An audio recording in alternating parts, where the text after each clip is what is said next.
रख रहे होंगे। हम आज वीडियो में आपसे दोबारा रूबरू हो रहे हैं एक नए टॉपिक को लेकर, पर वो है सेम चैप्टर का जो हम ऑलरेडी डिस्कस करने में लगे हुए हैं आजकल। तो आइए हम उसी चैप्टर को कंटिन्यू करते हैं।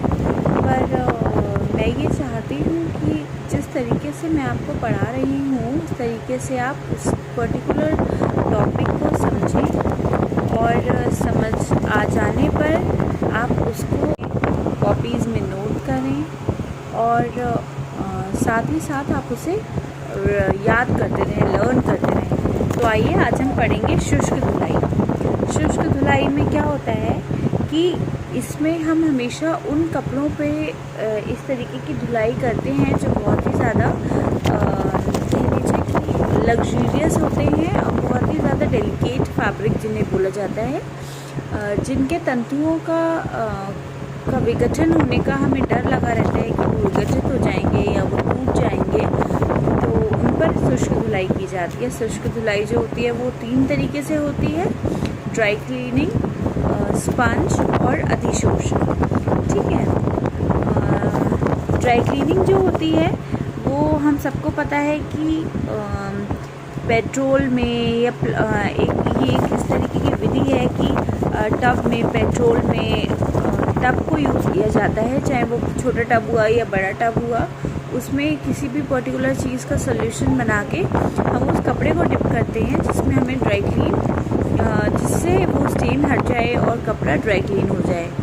इसमें क्या होता है कि सक्शन वॉशर की हमें हेल्प होती है, इलेक्ट्रिसिटी की भी रिक्वायर्ड होता है क्योंकि जो ड्राई क्लीनिंग पम्प्स होते हैं वो इलेक्ट्रिक होते हैं और इसमें जो वस्त्र सुखाए जाते हैं, जो कपड़े सुखाए जाते हैं, उन्हें सनलाइट में सुखाया नहीं जाता है।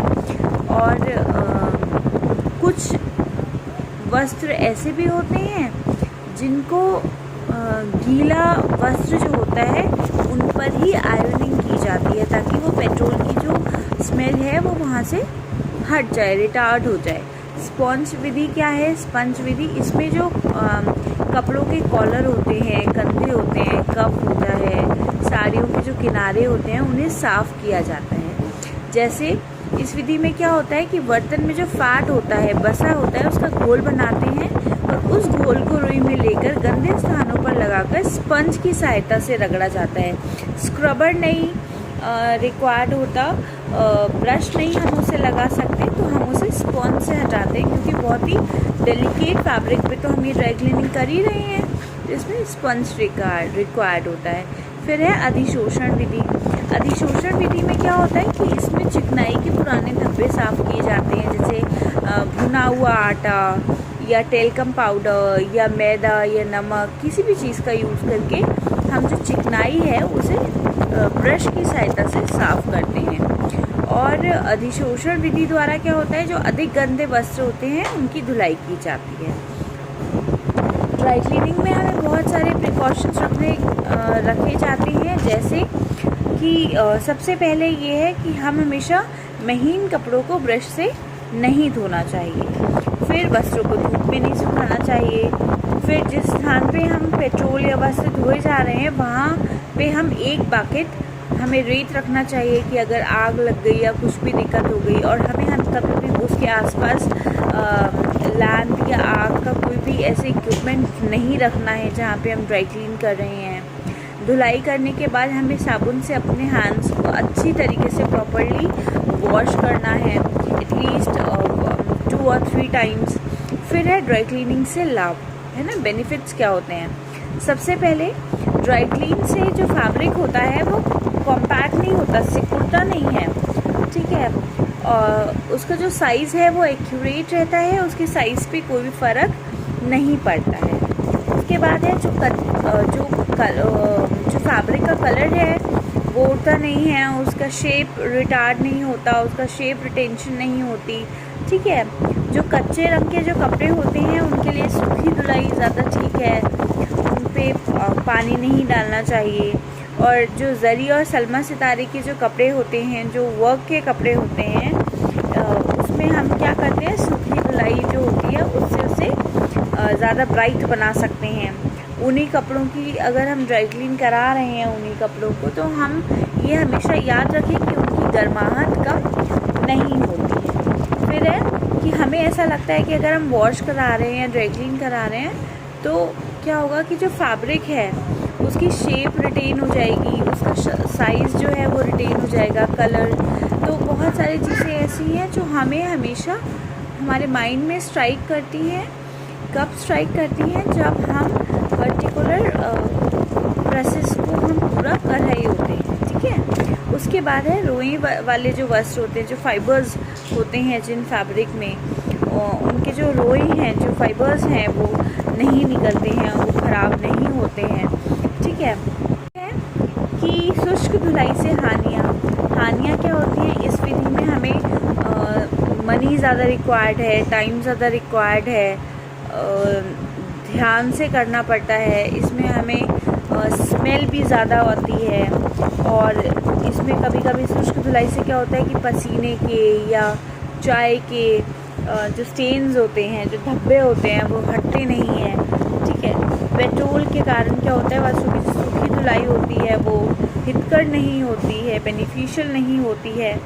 फिर है इसमें हम मशीन आदि का प्रयोग करना प्रत्येक व्यक्ति के लिए सरल नहीं है। सरल क्यों नहीं है? क्योंकि उनके पास ना तो इतने ज़्यादा इक्विपमेंट्स होते हैं, मशीन्स होती हैं, और ना ही इतना मशीन होती है। शुष्क धुलाई की जो मशीन्स होती हैं वो काफ़ी कॉस्टली आती हैं, ठीक है।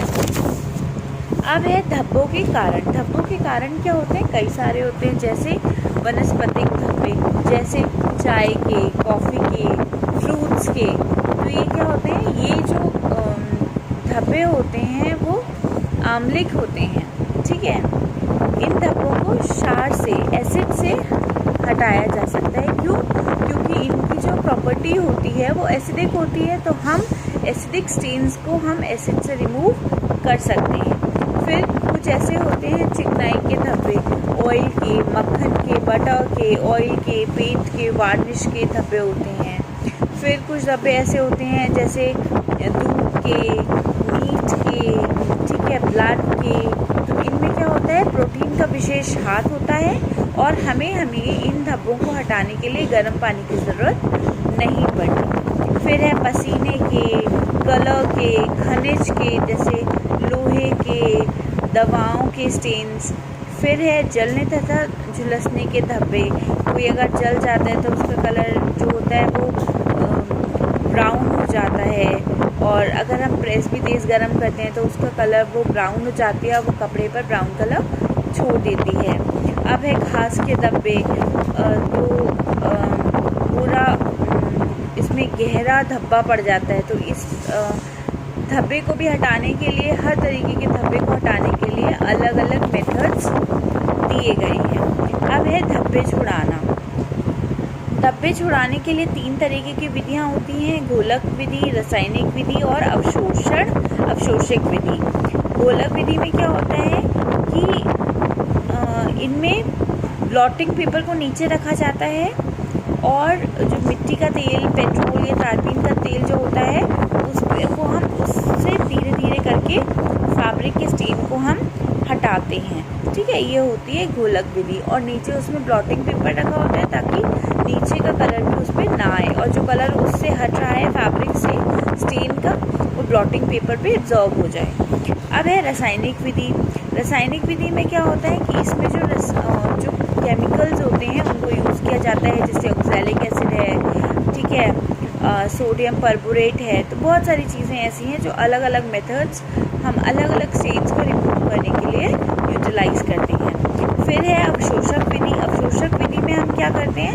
हम इसमें सूखे पाउडर्स को यूज़ करते हैं। इसमें हम पानी को यूज़ नहीं करते, सूप सर्फ को यूज़ नहीं करते। इसमें हम पाउडर्स को और मैदा को, मिट्टी को, तो इन चीज़ों का हम सॉल्ट को, इन चीज़ों को हम यूज़ करके उसके स्टेन्स को फैब्रिक के रिमूव करते हैं। अब है विभिन्न प्रकार के धब्बे। साग सब्जियों के धब्बे, चाय के धब्बे, अंडे के धब्बे, फलों के धब्बे। ऐसे ही करके आपकी बुक में 21 तरीके के धब्बे दिए हुए हैं, और साथ ही साथ उनके सॉल्यूशंस भी दिए हुए हैं। इन सॉल्यूशंस की एक आप जब पेज नंबर 208 पे आएंगे तो एक टेबल दी हुई है जिसमें विभिन्न प्रकार के धब्बों को छुड़ाने के लिए विशेष विधियां लिखी हुई हैं। उन विधियों के साथ एक साइड कॉलम है धब्बे का, एक है धुलाई के योग्य कपड़ा, फिर है ऐसा कपड़ा जिसका धोना संभव ना हो, और नीचे लिखा साइड बिल्कुल साइड में दिया हुआ है प्रतिकर्मक। मतलब प्रतिकर्मक यानी कि उसका जो सॉल्यूशन है वो किस चीज़ से हट सकता है। ठीक है, अब आज की क्लास में इतना ही। आपका होमवर्क क्या रहेगा? आपका होमवर्क ये रहेगा कि आपको एक वाइट प्लेन पेपर लेना है। उस वाइट प्लेन पेपर पे आपको ये टेबल बनानी है। ठीक है, जैसे आपने चाय बनाई तो आप चाय जब लिखेंगे तो उसके नीचे आप एक चाय का कप बनाएंगे और एक केटल बनाएंगे कलर से। ठीक है, जैसे चाय लिखा हुआ है तो आपको एक चाय का कप और उसकी केटल बनाना है। ठीक है, उसके बाद है चॉकलेट या कॉफ़ी या कोको या सोडा वाटर। तो इसमें आपको क्या करना है कि आप कॉफ़ी का या चॉकलेट का आपको एक छोटी सी पॉली लेनी है और उस पॉली को चौकोर जिपर टाइप बना लेना है। उसमें आपको थोड़ी सी कॉफ़ी डालनी है। ठीक है, रखनी है। फिर आप क्या करेंगे, उस कॉफ़ी को रखने के बाद आगे वाला जो है कि धुलाई के योग्य कपड़ा, उसमें आप क्या करेंगे कि किसी भी कपड़े पे आप उस कॉफ़ी के स्टेन को लगाएंगे। उसमें आपको उसके बाद क्या करना है कि जैसे दिया हुआ है कि सुहागे के घोल को स्पंज या कपड़े धब्बे पर लगाकर धब्बा छुड़ा सकते हैं। तो आपको क्या करना है कि धब्बा छुड़ाने के बाद जो भी कपड़ा जैसा होगा उस कपड़े को भी आपको वहाँ पे लगाना है। 2 कपड़ों पे स्टेन लगाना है। एक स्टेन वाला कपड़ा आप धुलाई के योग्य कपड़े में लगाएंगे, दूसरा जो कपड़ा होगा जिसमें आपने स्टेन लगाया होगा वो छुड़ाने के बाद लगाएंगे, और इसमें लास्ट में आप लिखेंगे प्रतिकर्मक। ठीक है, तो इसी तरीके से आपको पूरी टेबल, एक वाइट कलर की प्लेन शीट लेनी है जिसमें आपको ये पूरी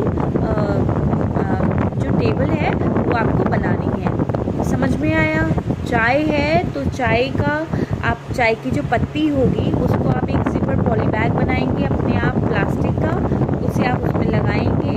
फिर आप 2 कपड़ों पे चाय के निशान लगाएंगे, चौकोर होंगे छोटे छोटे। एक को आप एज इट इज टेबल में पेस्ट करेंगे और एक को जो आपका दिया हुआ है सॉल्यूशन, उस सॉल्यूशन में धोने के बाद आप उसे एज इट इज जो कपड़ा वॉश होने के बाद आप उसे उस टेबल में प्लेस करेंगे, और जो प्रतिकर्मक हैं उन्हें आप एज इट इज लिखेंगे, नोट डाउन करेंगे। And this is your homework now. ठीक है, तो हम नेक्स्ट क्लास में हम आगे के जो टॉपिक हैं उन्हें डिस्कस करेंगे। तब तक अपना ध्यान रखिए, घर पर रहिए और सेफ रहिए, सैनिटाइज करते रहिए और पढ़ाई पर ध्यान देते रहिए। तब तक टेक केयर, बाय बाय।